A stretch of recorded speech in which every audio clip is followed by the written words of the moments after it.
Hey, let's try to make this quick, because I've reviewed pretty much all these already, like the majority of these. I've already made reviews. You can check the channel to find them, or I can leave links, or I'll show the thumbnails when I mention them. But here we go, the best movies of 2018. Number 10, this is where we're going to have kind of the asterisk. Because for now, Deadpool 2, really enjoy that movie, still over the top. Felt it could have been a little bit more over the top, but then it was still pretty over the top. I don't think it was as over the top as the first, but it was just as enjoyable as the first, and I really liked the whole Once Upon a Deadpool thing they pulled off, even though butchering it to a PG-13 just sounds lame, but then adding the new stuff there and the stuff with freaking Fred Savage. I love Fred Savage, huge fan of the Wonder Years. I thought he was great as Oswald, as a cartoon as a kid, as an octopus, and of course, and The Grinder, really underrated, one of the best shows to come out from that year.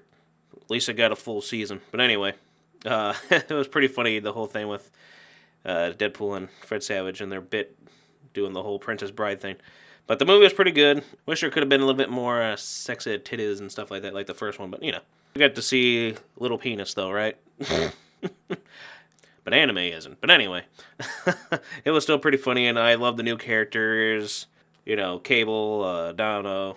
Everything was great. I love the certain little cameos. All of it was pretty spectacular. I really enjoyed it. But I guess this can also share the spot with maybe Strangers 2, which I also thought took us 10 years to get a sequel, and that thing was way better than the first one.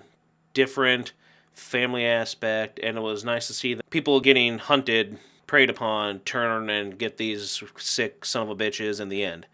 Spoilers. So that was amazing. I love that. And then number 9, Incredibles 2. Did a review on that. Really loved it. It was worth the wait. And I think they just did a great job. The animation was top-notch now, and you could tell a lot of the budget was focused on Elastigirl, Miss Incredible, and her thick freaking ass and thighs, and damn, she's hot. The whole point of that movie is just to watch her ass and everything, basically, being honest. And a lot of people that were like, yeah, damn. And again, Gridman's Rika, you have nothing. You're a twig compared to what real thickness is, and that's Miss Incredible. It was funny, it was charming, it was a good story. Again, I didn't think they would do a bad job, because the first one of the very few Pixar films I really still like, The Incredibles, and the second one, it's close. It's like, do I like it more in the second? It's definitely in my top 5 now for Pixar films, the second one, and I think it was just really well done. Good story, and it was just well done in like every aspect. I really enjoyed it, and who knows, maybe they can do another one, because that thing did super well, and it deserved it. Number 8, Christopher Robin. The Disney live-action movies are crap, except for like Maleficent, because it told a different side, a different twist to the story of Sleeping Beauty. But after that, Cinderella was just Cinderella. Jungle Book was just the Jungle Book. Beauty and the Beast was like just freaking Beauty and the Beast. And it's like, why would you watch those over the cartoon one, which are far superior? Especially Beauty and the Beast. That thing was just, come on, no. I mean, ew. that was pretty lame. And then now we're going into Dumbo, done by Tim Burton, so maybe, I don't know, it seems sweet and nice because of the sweetness. It looks like it might be a little different than the original Dumbo, so that might make it different, but then we got The Lion King, which looks like, it's just one of those things like, why? But Christopher Robin, I was like, no one wants to see a real-life Winnie the Pooh. Come on. Winnie the Pooh is like the most innocent, charming, genuine thing Disney or anyone has ever come up with. It's just pure innocence and great for families, for kids and adults can enjoy it, without it being tainted by today's like political stuff or by like naughty humor and whatnot that they throw into kids films nowadays.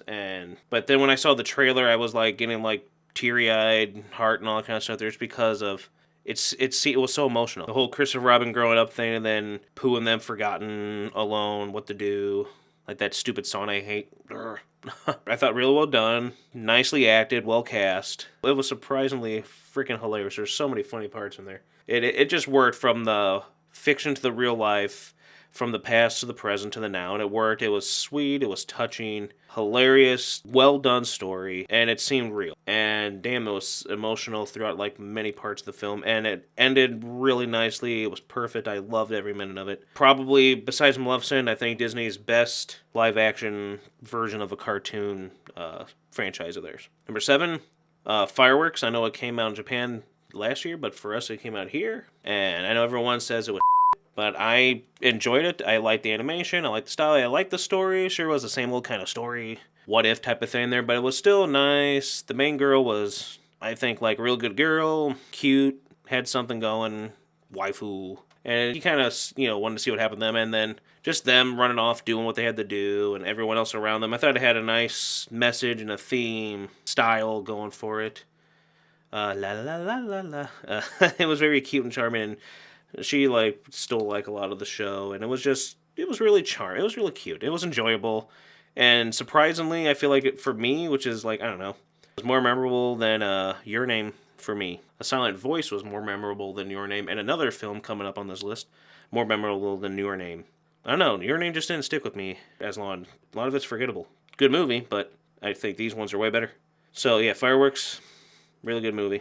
Number 6, Ant-Man and the Wasp. Again, I did another review on that. Lengthy. I love it. Ant-Man restored my faith in superheroes. Back when Marvel came out, I had no clue about this Iron Man fellow. And then I fell in love since the first Iron Man in theaters with Iron Man, Tony Stark, Robert Downey Jr. And because of that, pretty much everyone, you get into every other ones there. Captain America is awesome. Thor is cool. Loki's better. Thor may be cool, but it's a shame the films sucked. And then you go into the first Avengers, which was awesome. And then the other films that followed, Winter Soldier being, I think, probably the best of the Marvel movies, because that thing was just, perfect in every way. And I was so surprised by that movie. And then came Ultron. That was the worst of the Marvel movies that I've seen. Stupid movie. Horrible movie. Hated it. Still hate it to this day. I will rant on it for ever, but I shouldn't that's not what this is about. To this day, still, if someone brings it up, I will rant on how freaking worthless that movie was. Ooh. But anyway, that's what killed superheroes for me. I was done. It was fun for a little bit, but then there's too many, crank out too much. And in the end, it's all the same stuff. I mean, I was burnt out of Batman because of all the Batman stuff. Long before I was burnt out with superheroes completely, but now I'm burnt out with superheroes. And then that same year, Ant-Man came out, and I was like, okay, this is different, this is funny. Paul Rudd is awesome as and I love Paul Rudd. He was perfect. And the whole thing with just the wackiness, the humor of it, all the characters, the storyline, and then familiness, just a really good message and heartwarming and funny, fun movie series. And then, of course, Civil War was good and stuff, but rambling again. But Ant-Man and the Wasp, love that movie. So thanks to Ant-Man, I'm still kind of into superheroes, even though I'm still kind of just done with them. But I will continue to watch Iron Man, Spider-Man, and Ant-Man, and any other unique ones that come out. Unique ones, not non-unique ones. Sorry. Great movie, Ant-Man and the Wasp, just as good as the original. Can't wait for the next one. It is great, and I can't wait to watch the next Avengers movie, just because I hope Scott ends up saving the day by being Ant-Man and doing it, because that'll be awesome. Number 5. Again, I did a whole real long thing on this. Podcast and everything. Halloween. Horror is the greatest genre of all time. And Halloween is one of the greatest movies of all time, if not the greatest movie of all time. The original 1978 Halloween. John Carpenter. Genius. Masterpiece. Work of art. And then here we are 40 years later. I still can't believe it. And this movie was perfect in pretty much every way. What you would want as an old fan, a lifelong fan. I mean, I wasn't around when it first came out, obviously. That was at least quite a few years before I was born. But that's pretty much what got me into film, what got me into horror, what got me into writing, what got me into how I create everything I do when we make our films, our short films, and our writing and stuff. It's always that centered. But then you guys don't know anything about that because this is my anime channel. But anyway, Halloween 2018, major props to the whole thing. Congratulations, and it made a killing at the box office.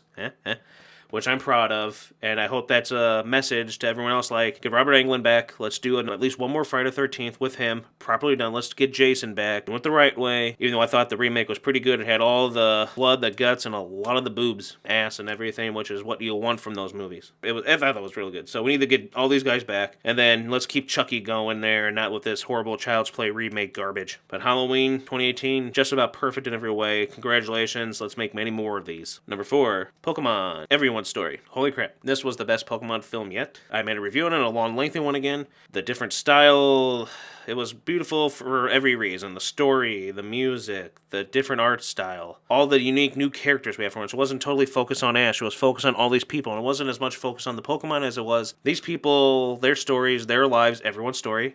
And, I'm sorry, the power of us for the dub. And I thought the dub was really good. That's the one I saw. They did a good job on it. Congratulations. Beautiful movie, touching, teary-eyed, just so good in every way. Loved it. That's why I ranked it so high on the list. I would rank it higher if it wasn't for the next ones. Number 3, Isle of Dogs. I already talked about that. Fantastic Mr. Fox. Great movie. Just that stop-motion style. Wes Anderson, I think, is brilliant. I pretty much love every one of his films. Just the man has a vision. He has a style. He has a uniqueness, a quirkiness to him that just... He's so precise with detail and design and everything, and with that, it was beautiful. And then we got this next one. I was looking forward to this like crazy. Finally got to see it, because I thought it was supposed to come out last year, but it came out like mid this year, and I was like, no, I've been wanting to watch the movie for so long. Finally saw it. Loved it. Gorgeous movie in every way. Again, the animation, the story. And...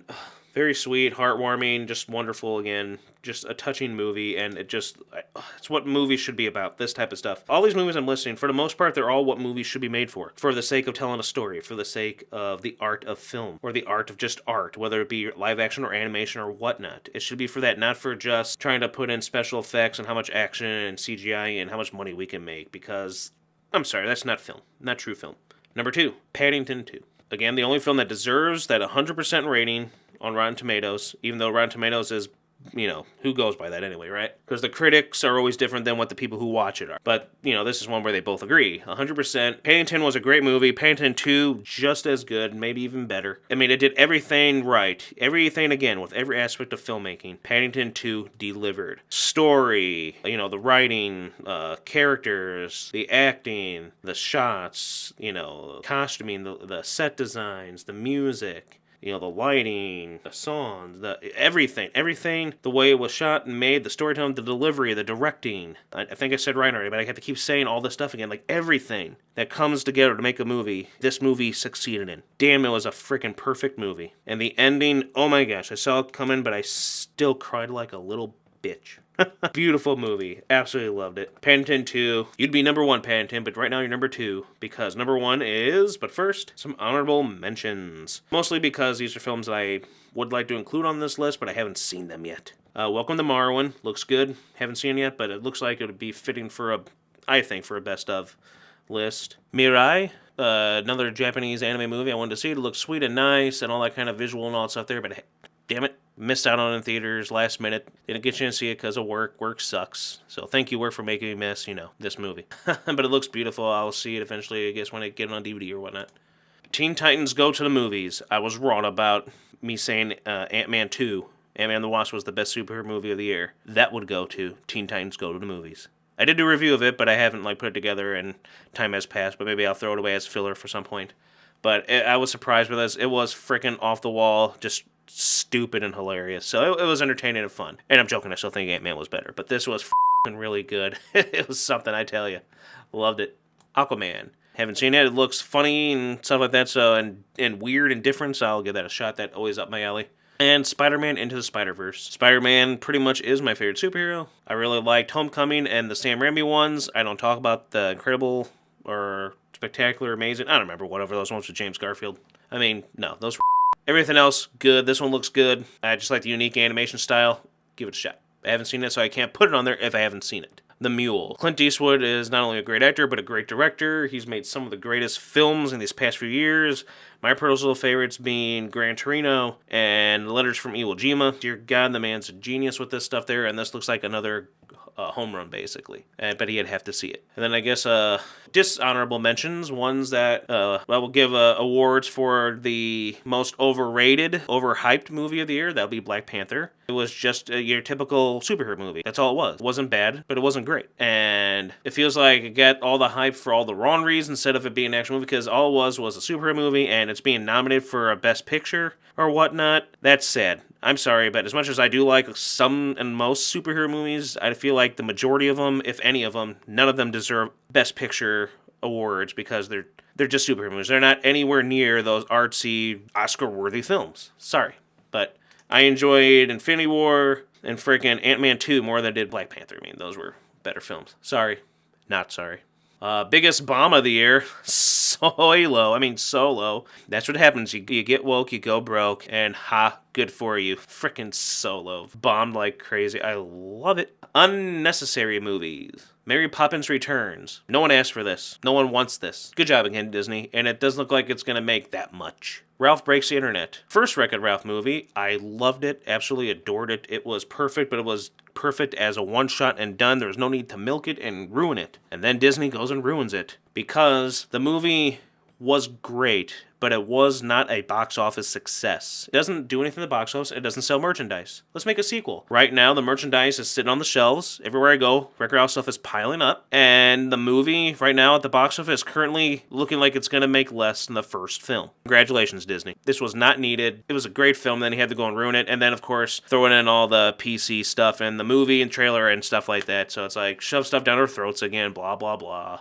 Thanks for ruining Wreck-It Ralph. You wrecked Wreck-It Ralph. Now on to fun honorable mentions. Also, I would include Natsuki the movie. That was a good movie from abroad in Japan. Just gonna shout that out there. Very good movie.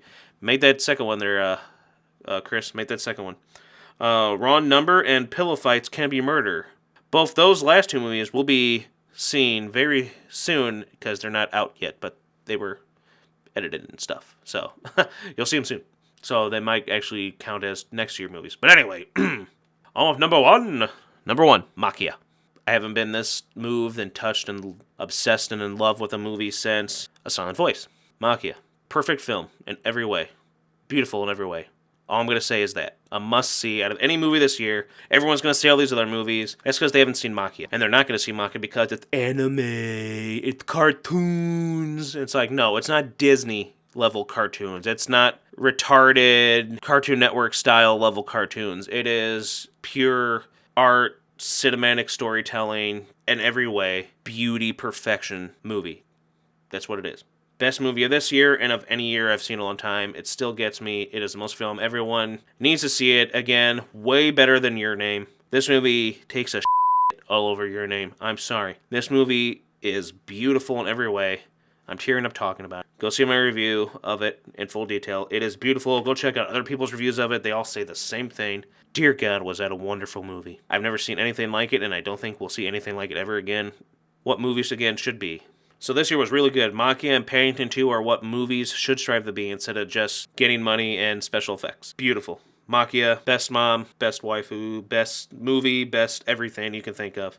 Gorgeous in every way possible. If any of these, go see that one somehow. It comes out on Blu-ray quite fast for once for us. I'm happy about this in February. Buying it just like that. Can't wait to watch it like over and over again. It is beautiful. I saw it many times in theaters. It is beautiful and breathtaking. And honestly, the best film this year and in past years. So that's it. 2018 had some actually surprisingly good years. The last couple years, 2017, 16, 15, I thought were kind of lackluster years. I didn't see much. I didn't care for much. But this year, there was surprisingly a lot that I ended up seeing. I was able to make a top 10 list. It was hard for me to do the last couple of years. This year, I was. I love it. 2019, let's see what happens. Keep it fapping.